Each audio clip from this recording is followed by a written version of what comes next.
Low retention rates have long plagued Tasmania's school systems. They've prompted major and controversial changes, not always successfully. Most recently, the Tasmania Tomorrow experiment, which has been largely aborted. Now a panel of experts has turned the spotlight on the Catholic system. It found change is needed, but how far will it go? And could it become a blueprint for the state system? Fiona Breen spoke to a variety of educators about how to keep students in school beyond Year 10.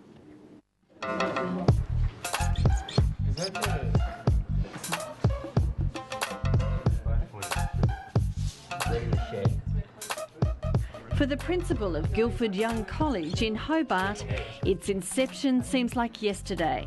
It was set up in the mid-1990s to arrest a growing trend of Catholic students dropping out at Year 10. For Bobby Court, there's a lot more to do. Each year, new courses are added. We have a great range of courses available to young people in Tasmania, much more extensive than other states in Australia. 20 years since its creation, there are nearly 1,000 students at the school. Despite a gradual increase, Catholic educators agree there are still too many dropping out after Year 10. They're going, I think, to perhaps other colleges in some cases, not in big numbers, but they're going into the workforce, they're going into unemployment, some of them are staying at home. Retention rates in the south are also lower than the Catholic secondary schools in the north and northwest, which still run the traditional Year 7 to 12 model. 67% in the south compared to 86% in the north. They're actually higher than the Tasmanian average in Catholic schools, but lower than the national average. In fact, our retention rates are lower than any other jurisdictions with the exception of the Northern Territory.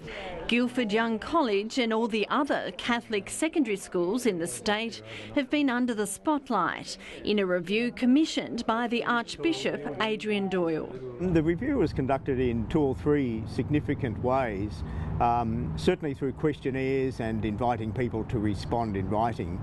But probably the most important part of the review for the panel was visiting each secondary school, Catholic secondary school in Tasmania. They spent 12 months talking to students, parents, teachers and principals.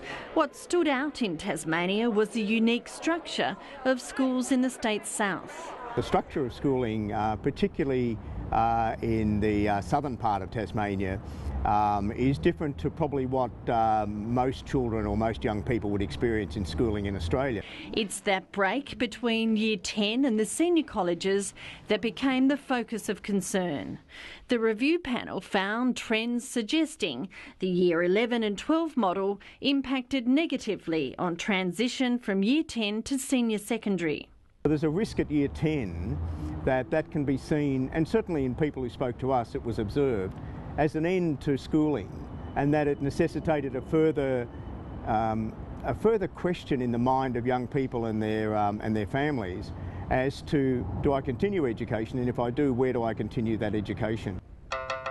They found that a seamless secondary education from Years 7 to 12 was the most effective way of improving retention rates and educational outcomes. I think extra care has to be taken to ensure that where there might be 3 different schools a young person attends, that they see it as a continuous education to Year 12, that there aren't spots at which you make further decisions. They also discovered among parents and students a desire for a seamless transition from prep through to Year 12. As part of the review, the panel came up with 3 models. The first would create 3 7 to 12 colleges in the south. The second, kinder to Year 9 structures, feeding into a new Year 10 to 12 structure. Or the third, staying with the status quo, with better supported pathways between Year 10 and Year 11 and 12. These models were put out there as discussion points, and there are some examples of colleges now that have middle schools, for example, or they might have separate grade 9 campuses. I mean, all of those possibilities are to be considered. The Catholic school debate is the same as the one in the state schools. All state students have to go to a college for 11 and 12.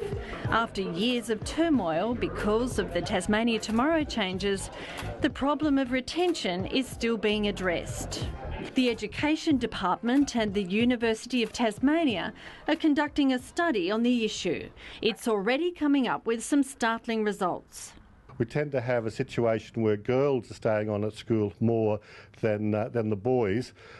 Generally, we have problems with retention rates in Australia in regional and rural communities, more so than in the big metropolitan cities, and that's because of issues about access to services. According to the experts, however, changing the models of secondary education might not be the answer. If you look at Canberra, for example, it has the similar situation that Tasmania has with senior colleges. They actually have a very high rate of retention of students. Both sectors agree strengthening the pathways to grade 11 and 12 is the key. There's also a strong call to change culture.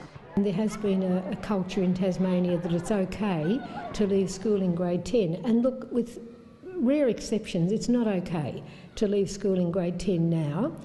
We would encourage every student to do up to grade 12 if they humanly can. Quite often students make the decisions quickly and over issues like, oh, my best friend isn't going to year 11 and 12, therefore I won't go to year 11 and 12. And we really have to understand what's the mechanism about their decision making and then develop some intervention studies which gives them a greater understanding about the consequences of their decision making.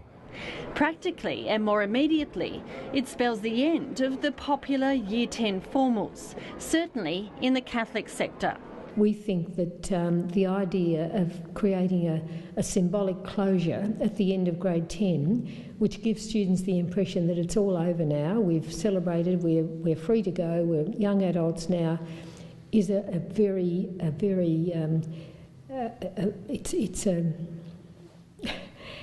it's a nonsense. The final decision on changing the structures of schools like Guildford Young College will be made by a new Archbishop, due to take over from Archbishop Adrian Doyle when he retires in 2013. Certainly, students not achieving a Year 12 completion is a really serious issue, not just for Catholic education but broadly for this state.